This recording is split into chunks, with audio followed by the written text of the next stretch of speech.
things are always working out for me, regardless of how it appears. They're working out for me. I might not know exactly what the interim experience is going to be, but I do know we're speaking for you from your balanced, connected, tuned in place. I do know that it's for me. That's the piece that once you get it in place, life is going to be really good for you on a steady, moment-to-moment, ongoing basis.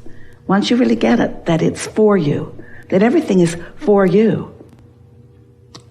You sort of got tripped up, if you're like most humans, thinking that maybe some things are not for you because you're taking score too soon.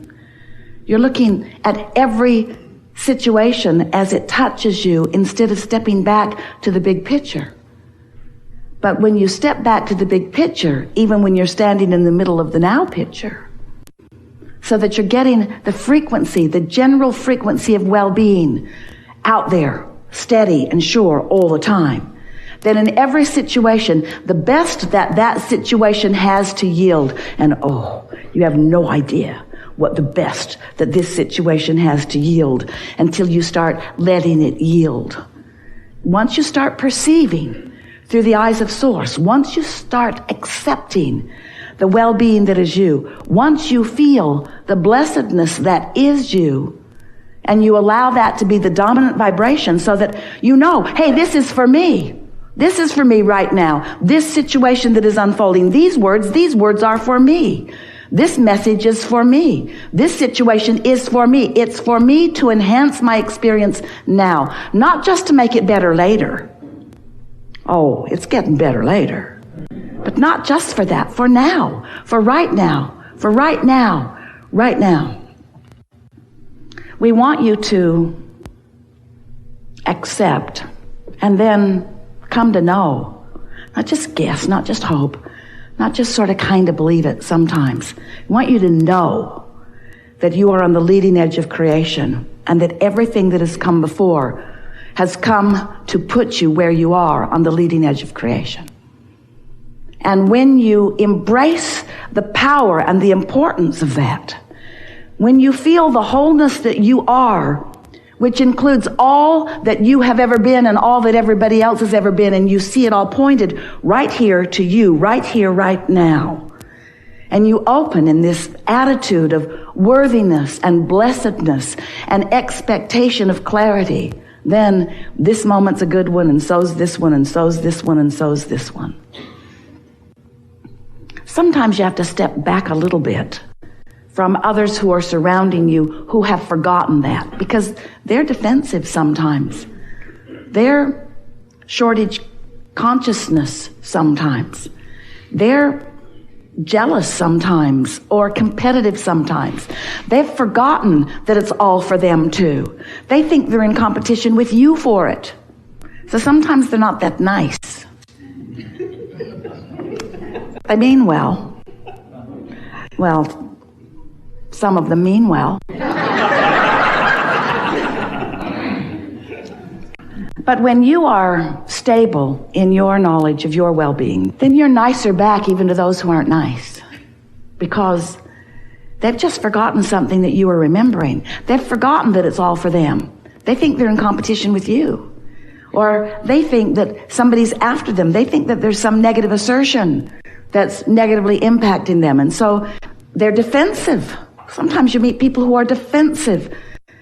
Well, when you feel defensive, you've forgotten that there isn't anything to defend, because nobody's after you except those that have disconnected themselves from the stream, who have no real power.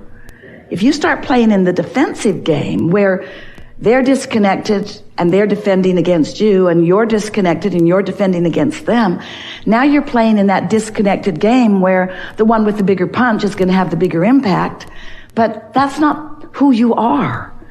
You are one who, when you are connected to this stream of who you are, when you allow yourself to stand in the focused fullness of all that you are, you leave your feeling of defensiveness aside, because you realize that there's nothing to defend. There's just a whole lot of wonderful to embrace, to notice, to vibrate with.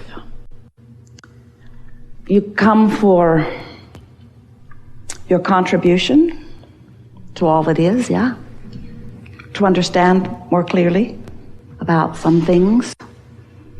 Come for the fun, clarity. You come to tune your vibrational frequency. You come to practice the vibration of what's natural to you so that it's easier to maintain under all conditions.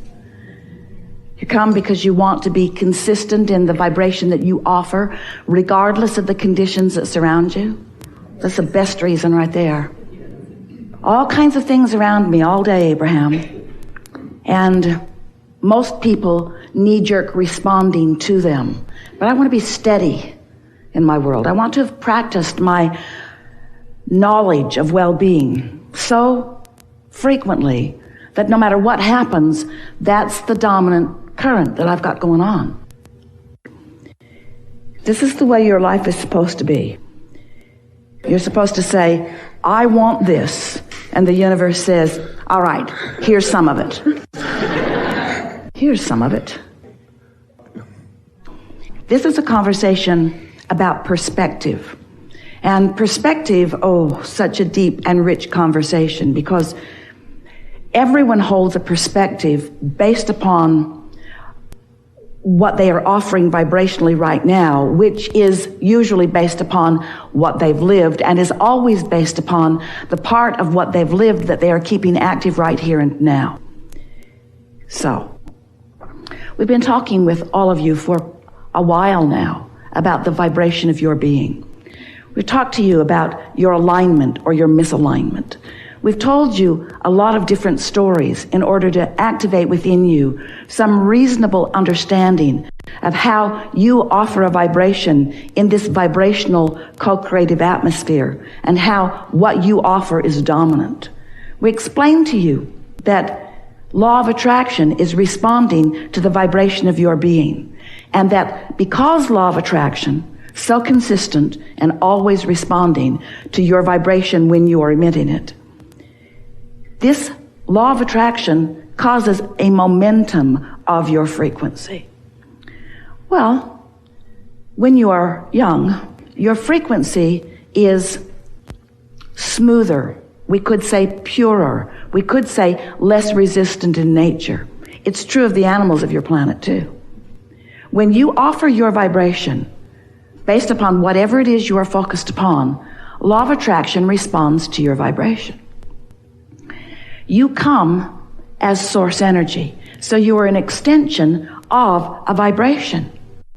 And when you allow yourself to remain in vibrational harmony with the vibration that really is your source, now you are steady in your vibration. We could say pure in your vibration. We could say non-resistant, even singular, although that's stretching it into something that could be misunderstood. So let's just say pure, because there's not a lot of contradiction going on.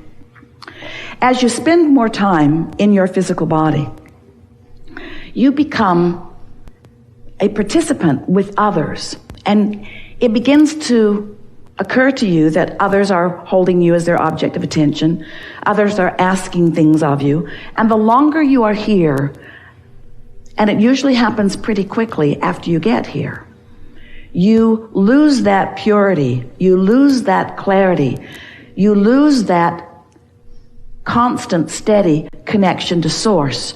You knew you would, because of your attention to other things. And just like you are learning to walk and you are learning to talk, you're also learning to manage your vibration. So what is it about a vibration that requires management?